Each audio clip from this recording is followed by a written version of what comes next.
నమస్కారం, welcome to I dream. ధర్మ మార్గం విత్ విజిత కార్యక్రమానికి స్వాగతం.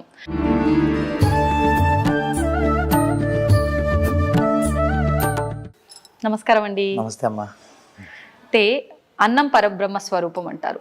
నిజంగా భోజనం చేసే విధానం చూస్తే ఒకప్పటి కాలానికి ఇప్పటి కాలానికి చాలా వ్యత్యాసం ఉందనే చెప్పాలి.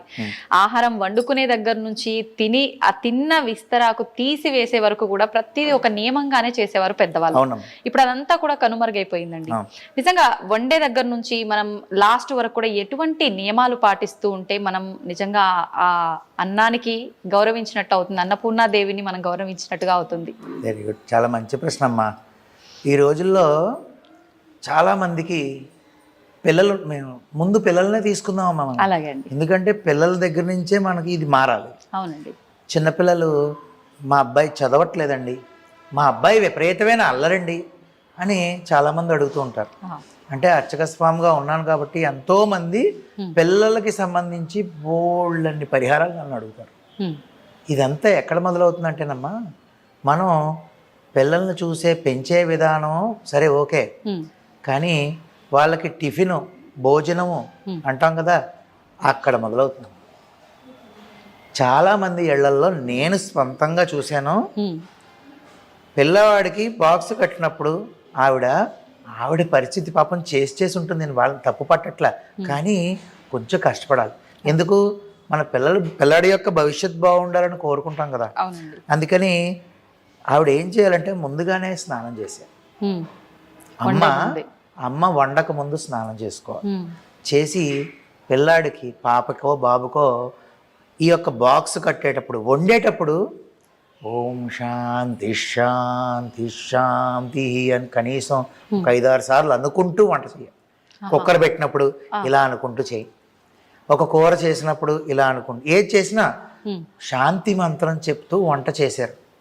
అయిన తర్వాత శాంతి మంత్రం పెడుతూ శుభ్రంగా బాక్స్ కట్టి వాడికి 2 ముద్దలో టిఫిన్ పెట్టి పంపిస్తేనండి, చదువుకోవట్లేదని కంప్లైంట్లు, అల్లరండి అసలు మా మాట వెంటనే కంప్లైంట్లు ఏం ఉండవండి. నన్ను నమ్మండి, ఈ శాంతి మంత్రంతో అన్నం వండి ఈ విధంగా పిల్లలకు పెట్టాలి. అంత బాధ్యత కలిగిన పరిస్థితి అది, ఆ పదవి అటువంటిది. దాంతోపాటు ఈరోజు మీరు అడిగిన ప్రశ్నలో ఏదైతే ఉందో, ఒక అరిటాకు అన్ని రకాల పిండి వంటలతో అన్నం వండుకుని అన్నం వడ్డించి గెస్టులకి, అంటే చూడండి ఊరకరారు మహాత్ములు అంటారు కదా, వచ్చిన వారందరికీ కూడా సంతోషంగా సంతృప్తిగా అన్నం వడ్డించి పెట్టే పరిస్థితుల నుంచి, అటు నుంచి శుభ్రంగా పళ్ళెల్లో వేసి ఇచ్చేస్తే కూర్చుని తినేయండి అంటే అలా అయిపోయింది.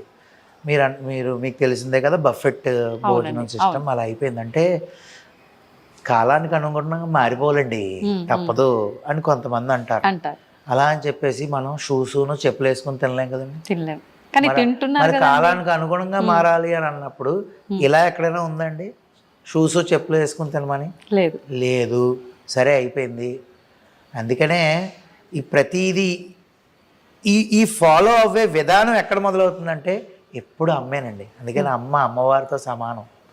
చూడండి, అమ్మలగన్నయమ్మ, ఇది మన పోతన గారు భాగవతంలో ముందు అమ్మలగన్నయమ్మ ముగురమ్మల మూల పుటమ్మ చాలా పెద్దమ్మ సురారులమ్మ కడుపారడి బుచ్చినయమ్మ దన్నులో నమ్మిన వేల్పుటమ్మల మనమ్మల నుండెడియమ్మ దుర్గ మాయమ్మ కృపాబ్దినిచ్చుట మహత్వ కవిత్వ పటుత్వ సంపదలు అని చెప్పి ఆయన మొదలుపెట్టారు. అవునండి. ఎన్నిసార్లు అమ్మ అన్నారండి ఆయన అమ్మవారిని? అలాగా అమ్మే. అమ్మ గనక ఏదైనా ఈ ప్రపంచాన్ని మార్చగలిగే శక్తి ఎవరికైనా ఉంది అంటే కేవలం అమ్మకే. ఆ పిల్లలకి ఫస్ట్ వండడం దగ్గర నుంచి, వడ్డించడం దగ్గర నుంచి, పులిహార వద్దు, బూరెలు వద్దు, బిర్యానీ కావాలి, పన్నీర్ బటర్ మసాలాలు కావాలి. ఇప్పుడు భోజనంలో ఆర్డర్లు పెట్టుకున్నప్పుడు కూడా ఇంట్లో చేసుకున్న బయట ఏమైనా ఆర్డర్ ఇచ్చినా ముందు బిర్యానీ ఫ్రైడ్ రైస్లోనూ పన్నీర్ బటర్ మసాలాలు వచ్చేసాయి. పులిహార అంటే అది పసుపుతో తయారు చేస్తారు. ఎందుకు చెప్పండి? ఆ పసుపుతో చేయడం ఏంటంటే మంగళకరం.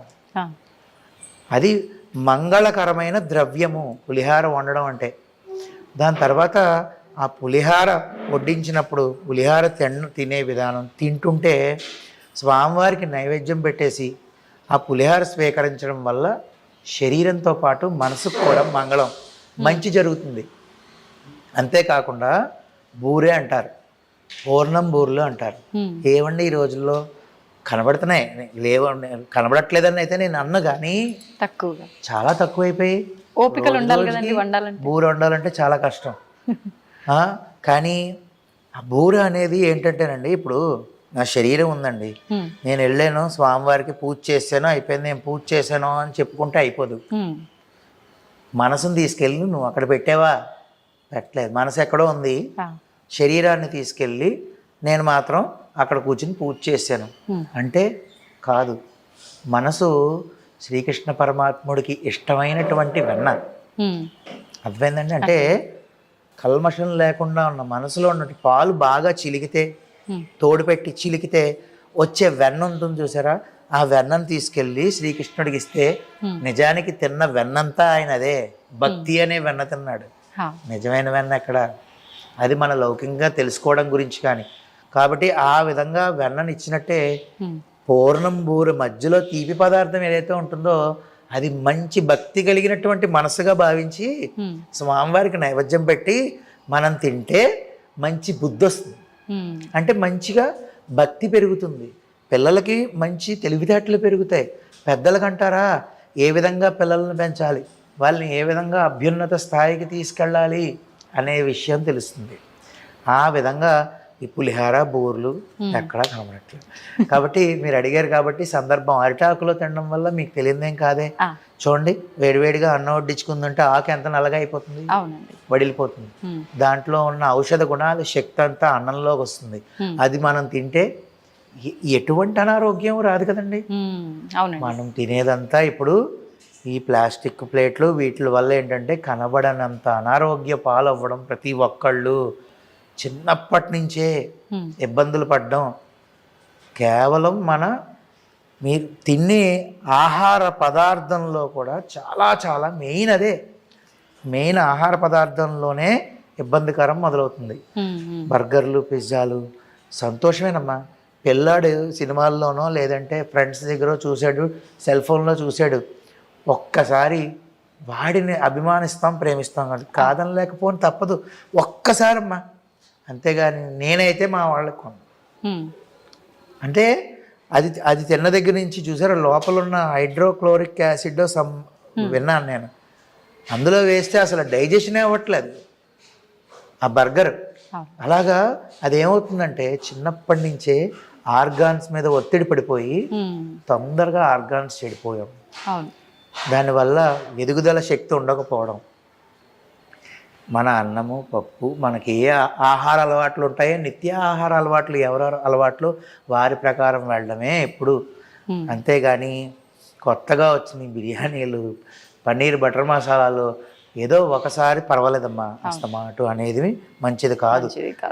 నా కోరిక అయితే పిల్లలకి నేను చెప్పిన విధంగా తల్లులందరూ కూడా ఈ విధంగా శాంతి మంత్రాలతో శుభ్రంగా ముందుగా స్నానం చేసి శుచిగా అన్నం వండి వారికి పెట్టి చూడండి, పిల్లలు ఎంత దర్జాగా తయారవుతారో. తల్లిదండ్రుల యొక్క పేరు నిలబెట్టే స్థాయికి తయారవుతారు, కానీ తల్లిదండ్రులని బాధ పెట్టే స్థాయికి ఎన్నడూ చేరు. ఇప్పుడు ఆహారం తినే విధానం కూడా కింద కూర్చొని తింటేనే ఫలితం ఉంటుంది, అది వంట పడుతుంది. మనం నిలబడి గనక ఆహారం తింటే అది విషతుల్యం అవుతుంది అంటారు. నిజంగా అది విషంగా మారుతుంది అంటారు? విషంగా మారదు అంటే అమ్మా, పెద్దలు చెప్పిన మాట. ఇప్పుడు మనం కూర్చొని తిన్నాము అంటే మనకు ఒక ఎక్సర్సైజ్ లాగా మనం మటం వేసుకుని నీట్గా కూర్చుని తినడం, తర్వాత చెయ్యి కూడా ఇలా కింద పెట్టకుండా లేవచ్చు. రోజు కూర్చొని చేసుకుని బట్టి ఉంటుంది. అవునండి. తొందరగా తినేస్తే తొందరగా తినేసేయాలి, పని ఉంది అనుకుని మనం వెళ్ళినప్పుడు అది విషంగా మారడం అనేది ఒక ఉదాహరణ. అది అరగక దాన్ని ఫుడ్ పాయిజన్ అంటారు. వచ్చేసిందిగా సమాధానం. సరైన అరుగుదల శక్తి పాడైపోయి టైంకి మంచిలు తాక ఒక చేత్తో ఈ పళ్ళెం పట్టుకుని ఒక చేత్తోనేమో ఇలాగ గ్లాస్తో నీళ్లు పట్టుకుని అన్నం తినడం మొదలు పెట్టామంటే వాస్తవానికమ్మా తినే ముందు అరగంట ముందు ఒక అర గ్లాసు మంచినీళ్ళు తాగాలి. తినడం మొదలుపెట్టిన తర్వాత పరిశేచనం పట్టినప్పుడు తప్ప మళ్ళీ అవసరం లేదు. అలా తినగలగాలి. తర్వాత తిన్న తర్వాత 45 నిమిషాలు గంట తర్వాత మంచినీళ్ళు తాగితే ఆ డైజెషన్ పవర్ మంచి శక్తిని ఇస్తుంది మనకి. అప్పుడు ఏ రోగమైనా శరీరంలో నకశిక పర్యంతం అంటే కింద నుంచి పై వరకు ఏ యొక్క రోగమైనా ఏ డిసీజ్ రావాలన్నా దానికి మూల కారణం కడుపే. ప్రతి ఒక్క డిసీజ్ దీని మీద బేసే ఇక్కడి నుంచే స్టార్ట్ అవుతుంది, మనం తినే ఆహారం దగ్గర నుంచి. అందుకనే అన్నం తనను తినునది తాను తినునది. అర్థమైందండి? అన్నం తనను తినునది అంటే దాన్ని తింటాం మనం, తర్వాత అదే అన్నం తాను తినున్నది, అది నన్ను తినేస్తుంది తర్వాత. ఏమంటారు డాక్టర్ గారు, మీరు అన్నం తినకూడదు, ఎంత చపాతీ మొక్క తినండి అంటారు. అలాగా అన్నం పరబ్రహ్మ స్వరూపం. అన్నాన్ని వృధా చేయకుండా శాస్త్రోక్తంగా రోజు చేసేయాలి, అరిటాకుల్లో తినేయాలని నేను అనలేను, కానీ కనీసం కంచంలో తిన్నా ఈ విధంగా ఆచరిస్తే పిల్లల భవిష్యత్తు బాగుంటుంది, దాంతోపాటు మనం ఆరోగ్యకరంగా ఉండొచ్చమ్మా. అంటే సాధారణంగా ఆలయానికి వెళ్తున్నాము అనగానే కొన్ని జాగ్రత్తలు ఇలా ఉండాలి, ఇలా వెళ్ళాలి ఆలయానికి అని పాటిస్తుంటాం తప్ప ఆలయంలోకి వెళ్ళిన తర్వాత మాత్రం ఏది తోస్తే అది చేసేస్తూ ఉంటాం చాలా వరకు. నిజంగా తెలుసో తెలియకో చాలా పొరపాట్లు చేస్తుంటాం. మీరు గత కొన్ని సంవత్సరాలుగా అర్చకత్వం వహిస్తూ ఆలయంలోనే ఉంటున్నారు కాబట్టి ఇలాంటి పొరపాట్లన్నీ మీ కంట్లో ఖచ్చితంగా పడే ఉంటాయి, మీకు అనుభవం ఉండే ఉంటుంది. ఎవరికైనా చెప్పడం జరిగిందా ఇలా చేయకూడదు అని? నిజంగా మీ మనసులో ఇవి చేస్తున్నారే, అరే ఇది తప్పు కదా, చెప్తే బాగుండు అనిపించి చెప్పకూడని విషయాలు, చెప్పక ఉండిపోయిన విషయాలు ఏమన్నా ఉన్నాయి ఆ పొరపాట్లకు సంబంధించి? చాలా ఉన్నాయమ్మా. అంటే చెప్పి విసుగొచ్చినవి ఉన్నాయి. విసుగొచ్చి వదిలేసారా? విసుగొచ్చి వదలలేదు, కానీ నన్ను అంటే ఇప్పుడున్న ఆలయం తీసుకుంటే ఇక్కడ భక్తులు కొంతమంది నన్ను కోపంగా చూస్తూ ఉంటారు. ఎందుకంటే ఈ గురువుగారికి కోపం ఎక్కువ అనుకుంటారు. రీజన్ ఏంటి అంటే నేను ఉన్నదన్నట్టు మా అమ్మాయి చెప్తాను. ఇప్పటికే మన ధర్మం పరిస్థితి ఏంటో తెలియదు, దాన్ని కాపాడుకోవడానికి అర్చక స్వామి అనేవారు స్వామి యొక్క సేవలో ఉంటూ ఇంకా మిగిలినవి ఇటువంటి కార్యక్రమాలు ఒక భక్తుల్ని ఒక నిర్దేశమైన మార్గంలో నడిపించగలగాలి. అది నేను గట్టిగా ఖండించడం చెప్పడమే, ఏమీ లేదమ్మా. ఇప్పుడు ఆలయానికి ఒక అబ్బాయి షార్ట్ వేసుకుని వస్తాడు, అది ఎంత మహాదోషం. అది షార్ట్ వేసుకుని రాకూడదు. ఖచ్చితంగా అటువంటి పూర్ణంగా మనం కట్టుకుంటే పంచో లేదంటే లుంగీలాగో ఓ వస్త్రం కట్టుకున్నా, తప్పకపోతే ప్యాంట్ రావచ్చు. మరీ షార్ట్లు వేసుకుని బాక్సర్లు వేసుకుని రావడం ఏంటమ్మా? నేను చూశాను ఇదే ఆలయంలో. అంటే ఉదాహరణకి చెప్తున్నా, ఆడవారైతే జుట్టు వేరుబోసుకుని వస్తారు. ప్రతి ఒక్క ఆ అమ్మాయికి వాళ్ళందరికీ నేను చెప్తూనే ఉంటాను, ఖచ్చితంగా జుట్టు వెరబోసుకుని రాకూడదు, ముడేసుకునే ఖచ్చితంగా రావాలి. అంతేకాకుండా ఇటువంటి కొంచెం ఇబ్బందికరమైన దుస్తులతో వచ్చిన వాళ్ళు ప్రతి ఒక్కరికి నేను ఖండించే చెప్తాను. నా బాధ ఏం లేదండి. మనం ఇప్పుడు మీరు అన్నట్టు ఆలయంకి ఏ విధంగా వెళ్ళాలో ఆ విధంగా వెళ్ళి మనం అక్కడ స్వామివారి మీద మనసు లగ్నం చేస్తే ముందు కోరికలు తీరడం పక్కన పెట్టండి, మనిషికి కావాల్సిన మనశ్శాంతి లభిస్తుంది. అంతేకాకుండా ఒక కొబ్బరికాయ కొడతారు, ఆ కొబ్బరికాయ కొట్టిన తర్వాత అది పాడయ్యిందా లేదా బాగుందా అనేది కూడా ఒకసారి చూసుకోవాలి కదా. ఇప్పుడున్న పరిస్థితి ఏంటో తెలుసా అండి, కొబ్బరికాయ కొడితే అందులోంచి నీళ్ళు వచ్చిన తర్వాత తీసుకొచ్చి పళ్ళెంలో పెట్టేస్తారు, అయిపోయింది. అక్కడ దీపారాధన చేస్తారు, దీపారాధన చేసిన తర్వాత జిడ్డు చేతులతో తీసుకొచ్చి ఇస్తారు. ఆ కొబ్బరికాయ కొట్టిన తర్వాత దానికి ఇంకా నైవేద్యానికి కూడా ఎవరు, నేను నైవేద్యం కూడా పెట్టలే, దానికి ముందు కుంకుమ బొట్లు పెట్టేస్తారు. అది కుంకుమ బొట్లు ఏ విధంగా పెడతారు? అసలు కొబ్బరికాయకి పెట్టకూడదు. ఇప్పుడు నేను కొబ్బరి పచ్చడి చేసుకోవాలనుకున్నానండి. సరే, నేను స్వామివారి మీద భక్తి కలిగిన వ్యక్తిని కాబట్టి అంటే నా గురించి ఉదాహరణ చెప్పుకోవాలి కాబట్టి చెప్తున్నాను, కానీ నేను ఇలా అని అనట్లేదు. ఆయనకి ఒకసారి నైవేద్యం పెట్టేసి నేను కొబ్బరి పచ్చడి చేసుకుని తింటాను, దోషం లేదు అందులో. కానీ ఆయనకి నేను కుంకుమ బొట్లు పెడితే అది తింటానండి కుంకుమ అన్న ముక్క, అలా కాదు. అది పూర్వం ఏంటంటే ఆ కుంకుమ ఇంటికి తీసుకెళ్ళాలి అనే ఉద్దేశంతోనూ కొంచెం దాని మీద పెట్టుకుని బొట్టు పెట్టుకుని అందరికీ గుడికి రాని వాళ్ళకి అవకాశం తీసుకువెళ్ళేవారు. ఇప్పుడు అలా కాకుండా పక్కన ఫోన్లు కవర్లు కాగితాలు ఉన్నాయి కదా, అవును. దాన్ని ఎందుకు పాడు చేయడం? పోనీ వెళ్ళేటప్పుడు తీసుకెళ్ళచ్చు కదా, ముందే బొట్టులు పెట్టి స్వామికి ఎలా ఇస్తారు? ఎన్ని అంటే జరుగుతున్నాం చాలా. మీరు అన్నట్టు అర్చక స్వామిగా ఉన్నాను కాబట్టి ప్రతి నిత్యం నేను చూస్తూనే ఉన్నాను. ఒక యాపిల్ పండించారు స్వామికి, ఆ కాశ్మీర ఫలం అంటారు దాన్ని, ఆ ఫలాన్ని తీసుకొచ్చి ఇచ్చారు. దాని మీద స్టిక్కర్ కూడా తీయరు, స్టిక్కర్ కూడా తీయకుండా ఫలాన్ని తీసుకొచ్చి స్వామివారికి ఇచ్చేస్తే, అదే నువ్వు తీసుకున్నప్పుడు ఏం చేస్తావు? శుభ్రంగా స్టిక్కర్ తీసుకొని కడుక్కుని తింటావు. అయితే ఇప్పుడు భగవంతుడికి సమర్పించే పండ్లన్నీ మనం కడిగి పెట్టాలా అండి? ఖచ్చితంగానమ్మా, ఆ ఫలాన్ని బట్టి ఉంటుంది. ఖచ్చితంగా ఏ ఫలమైనా సరే అమ్మా శుద్ధిగా ఇవ్వాలి అంటారు. కొన్ని ఇప్పుడు ఫర్ ఎగ్జాంపుల్ పంపర పనస పండు ఉంది, స్వామివారికి నైవేద్యంకి ఇస్తాం. లేదా పనస పండు నైవేద్యంకి ఇచ్చారు అనుకోండి, నాకు ఇచ్చిన వాళ్ళు ఉన్నారు, కడిగి పెట్టవలసిన అవసరం ఉండదు. దాన్ని శుభ్రంగా నీళ్లు జల్లి శుద్ధి చేసి స్వామివారికి పెట్టచ్చు. ఒకవేళ భక్తులు కడిగిచ్చినా మళ్ళీ మేము అర్చక స్వామిలో నీళ్లు జల్లుతాం. కానీ నేను అనేది ఏంటంటే ఇచ్చే పండు ఎలా ఉందో చూసుకోండి అంట, అంతకు మించి ఇంకేం కాదు. అరటిపండు ఒకవేళ మనం స్వామివారికి ఇస్తే గనక నైవేద్యంకి బయట రెడీగా ఉంటాయి, రూపాయికి ఒక పండు చెప్పున అవి కొంటాం. అదే నేను తినాలనుకుంటే నేను చక్కెరకేళి అరటిపండు కొనుక్కుని తింటాను. అది ఎంతవరకు సమంజసం? అంతేనా కాదండి? అంటే ఆలయంకి వచ్చి మనం తెలిసి తెలియక ఎన్ని తప్పులు చేస్తున్నాం. నేను బాగా బాధపడిన విషయం, చెప్పి చెప్పి చెప్పి విసుగొచ్చిన విషయం ఏంటంటే, పుష్పాలు ఇస్తారు స్వామికి, పువ్వులు. ముందు అక్కడికి వెళ్ళి గరుడాల వారి దగ్గర దీపారాధన చేసేసుకుని పసుపు కుంకుమ బొట్లు పెట్టేసి ఆ పువ్వులు పాడి చేసేస్తారండి. మొదట మొత్తం నూనె జిడ్డు చేసేస్తారు పువ్వులన్నీ, దాన్ని తీసుకొచ్చి స్వామికి ఇస్తారు. నేను ఇలా పట్టుకోగానే నాకు జిడ్డు అంటుకున్న విషయం పక్కన పెట్టండి, ఆ జిడ్డు కలిగిన పువ్వే నేనే మీకు ఇస్తాను. మీరు జిడ్డుగా ఉందని ఏం చేస్తారు? పక్కన పడేస్తారు తప్ప తీసుకుని మీరు తలలో పెట్టుకుంటారా? అంటే మనకైతే ఒకటి, స్వామికైతే ఒకట. ఎన్ని పువ్వులు ఇస్తారండి మళ్ళీ? ఆ పువ్వులన్నీ ఒకదానికి రెక్క ఉండదు, ఒకదానికి కాడు ఉండదు, ఒకటి పసుపు కుంకుమ, ఆ తర్వాత జిడ్డుతో ఉంటుంది. నా బాధ ఏంటంటే నేను మొత్తుకుని చెప్పేది, పెద్దలు చెప్పిన విషయం ఏంటంటేనండి, పాడైపోయిన పుష్పాలు, అసలు సమంగా లేని పుష్పాలు ఇస్తే స్వామి పూజకి 2 దోషాలు జరుగుతాయి. ఒకటి అర్చకుడికి చిన్న దోష ఫలితం వస్తుంది పూజ చేస్తే.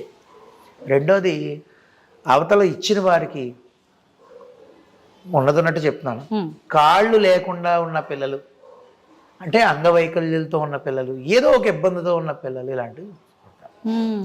అందుకనే స్వామికి ఇచ్చినప్పుడు తస్మాత్ జాగ్రత్త అంటారు పెద్దలు. మిమ్మల్ని ఏం అడగలేదు ఆయన, మీరు గుడికి వచ్చారు, సంతోషం, చూశాడు ఆయన. మీరు ఆయన చూడడం కాదు, ఆయన మనల్ని చూస్తాడు, సంతోషం. ఒక్క పువ్వండి, నా దగ్గర భక్తులు ఉన్నారు ఇక్కడ, స్వామివారి భక్తులు, ఒక పువ్వే మళ్ళీ అది కవర్లో పెడితే రెక్క ఎక్కడ పాడవుతుందా అని జాగ్రత్తగా తెచ్చిస్తారు. ఒకళ్ళు ఉన్నారు, ఒకే మారేడు దళం ఎంతే ఉంటుంది, స్వామికి బెల్వదళార్చన ప్రియాయ నమః అనే నామం.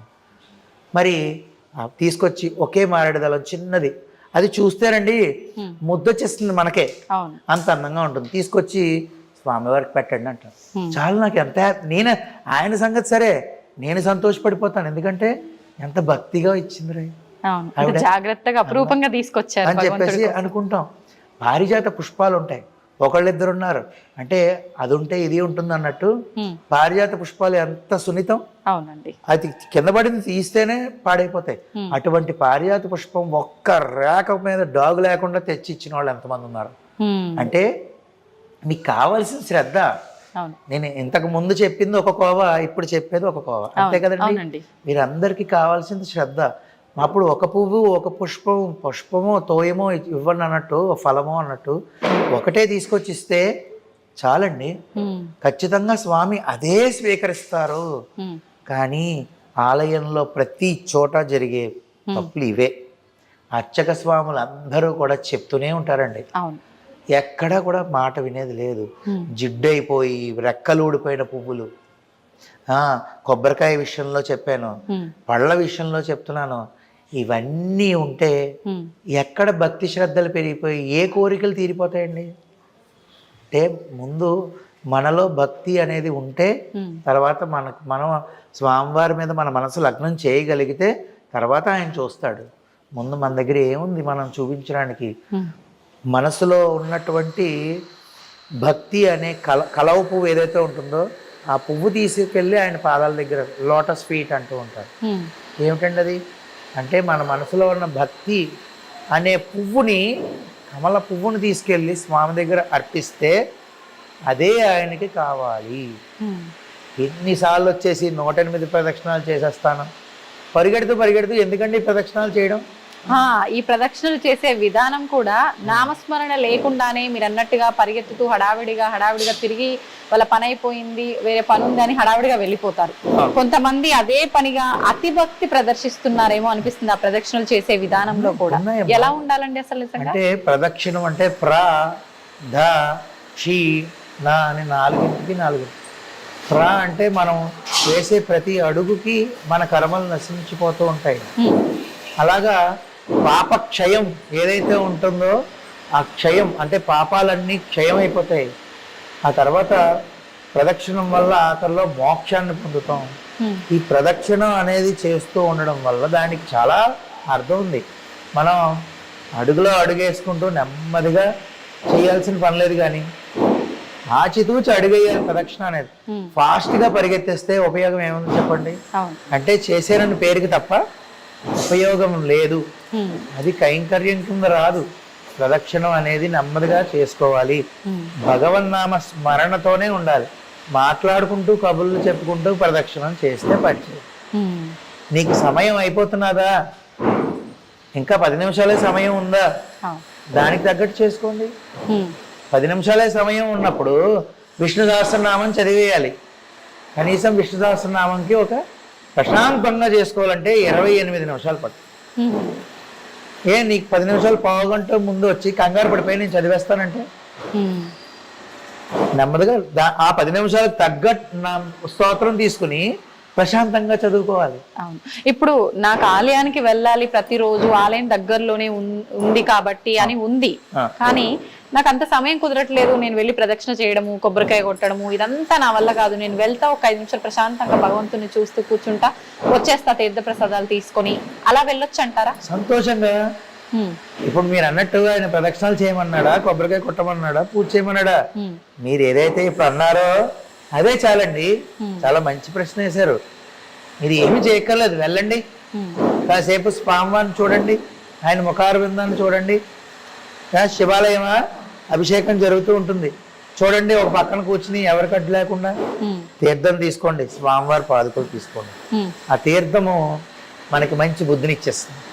మీరు ఈ కూర్చున్న 5 నిమిషాలు ఏ ఆలయ ప్రతిష్ఠ అయినా కూడా కింద రాగి యంత్రాలకి పెట్టి దాని మీద కొన్ని లక్షల సార్లు మూలమంత్రాన్ని జపం చేసిన జలాన్ని విడిచిపెట్టి దాన్ని స్వామివారి కింద ఉంచితే ఎలక్ట్రోమాగ్నెటిక్ వేవ్స్ అనేవి ప్రొడ్యూస్ అవ్వి మనం ప్రదక్షిణం చేస్తున్నప్పుడు అవన్నీ మన శరీరానికి పట్టి మనం కూర్చుని ఉన్నప్పుడు కూడా మంచి ఆలోచనలు ఇచ్చి ఒక మంచి మార్గాన్ని, ఒక కష్టంతో నేను వచ్చానండి ఆలయంకి, తదేక దృష్టితో మీరు భక్తి శ్రద్ధలతో స్వామిని చూసి కొంచెం మానసికంగా ప్రశాంతంగా కళ్ళు మూసుకుని ధ్యానం చేసుకుంటే స్వామి నామాన్ని, స్వామి రూపాన్ని, మీకు ఏదైతే కష్టం ఉందో తొలగిపోయే మార్గాన్ని మీరు తీసుకుని గుడిమెట్లు దిగుతారండి. ఖచ్చితంగా నేను చెప్తాను. అంటే అంత శక్తి ఏ ఆలయంలోనైనా ఉంటుంది. ఇందులోనూ కూడా మళ్ళీ చాలా రకరకాల ప్రతిష్టలు ఉంటాయి.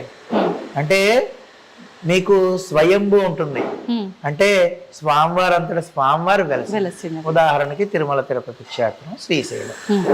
తర్వాత దేవతా ప్రతిష్ట ఉంటుంది, అంటే దేవతలే ప్రతిష్ఠించిన. చూడండి చాలా ఆలయాల్లో ఇగోండి, ఇక్కడ భీముడు శ్రీశైలంలో చూశారనుకోండి, పంచపాండవులు ప్రతిష్ఠించారు అని చెప్పుకుంటుంది. అలాగా దేవతా ప్రతిష్ఠించిన మూర్తులు ఉంటాయి. తర్వాత ఋషి ప్రతిష్ట, అంటే ఋషులు ప్రతిష్ఠించిన మూర్తి. అవునండి. తర్వాత రాక్షసులు కూడా ప్రతిష్ఠించారండి. ఆహా. చాలా చాలా చోట్ల ఉన్నాయి. రాక్షస ప్రతిష్ఠించిన శివలింగాలు స్వామూర్తులు ఉంటాయి. అలాంటివి మనకు తెలిసిన ఫేమస్ క్షేత్రాలు లాంటివి ధవళేశ్వరం రాజమహేంద్రవరంలో ఉంది. ఆహా. ఆ. Okay okay. ఆ తర్వాత మానవులు ప్రతిష్ఠించినవే ఇప్పుడు మనం చేసుకుంటాం. ఎందుకు ఈ వర్గాలు ఎందుకు డివైడ్ చేస్తున్నాం అంటే, స్వయంభూ లింగము, స్వయంభూ ఆలయం తిరుమల తిరుపతి దగ్గరికి వెళ్ళి ఒకసారి గోవింద అంటే కొన్ని కోట్ల రెట్ల సార్లు అన్న ఫలితం వస్తుంది. అది దేవతా ప్రతిష్ఠ దగ్గరికి వెళ్ళారు, అక్కడికి వెళ్తే మనం ఒకసారి గోవింద అంటే 1 కోటి సార్లు అన్న ఫలితం వస్తుంది. తర్వాత ఋషి ప్రతిష్ఠ దగ్గరికి వెళ్తే కొన్ని లక్షల ఫలితం వస్తుంది. అదే రాక్షస ప్రతిష్ఠ దగ్గరికి వెళ్తే 1,00,000 సార్లు అన్న ఫలితం వస్తుంది. మనం ఆఖరి మానవ ప్రతిష్ఠ దగ్గరికి వెళ్ళి మనం ఓం నమ శివాయ అన్నాం అనుకోండి, ఒకసారి అన్న ఫలితం వస్తుంది. ఎందుకు చెప్తున్నానంటారా, ఇప్పటికీ మానవ ప్రతిష్ఠిత మూర్తులు ఏవైతే ఉన్నాయో అక్కడికి వెళితే మళ్ళీ వేల లక్షల మళ్ళీ వస్తుంది. ఏది ఫలితం? ఏ విధంగా అంటారా, మనం చేతుల్లోనే ఉంది స్వామివారికి ఇవ్వాల్సిన శక్తి.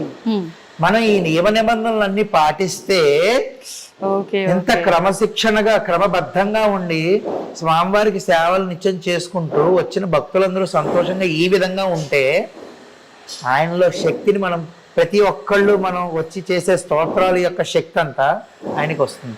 అప్పుడు నేను గోవింద అని ఈ గుళ్ళో ఒకసారి అన్నప్పుడు, ఫస్ట్ లో ప్రతిష్ఠ అయినప్పుడు ఒకసారి ఫలితం వస్తే కొన్ని సంవత్సరాలకు వచ్చే కొద్దీ కొన్ని వేల సార్లు శక్తి వస్తుంది. మన మానవ ప్రతిష్ఠ మూర్తులు ఏవైతే ఉన్నాయో మనకి మనం స్వామిని శక్తి పెంపొందింప చేయగలగాలి. అవన్నీ చెయ్యాలంటే ఖచ్చితంగా ఇలాగా కొన్ని నియమ నిబంధనలు చేస్తూ తప్పులు వహించకుండా ఉండాలి. నిజంగా అర్థం అవుతోంది మీరు చెప్తుంటేనే.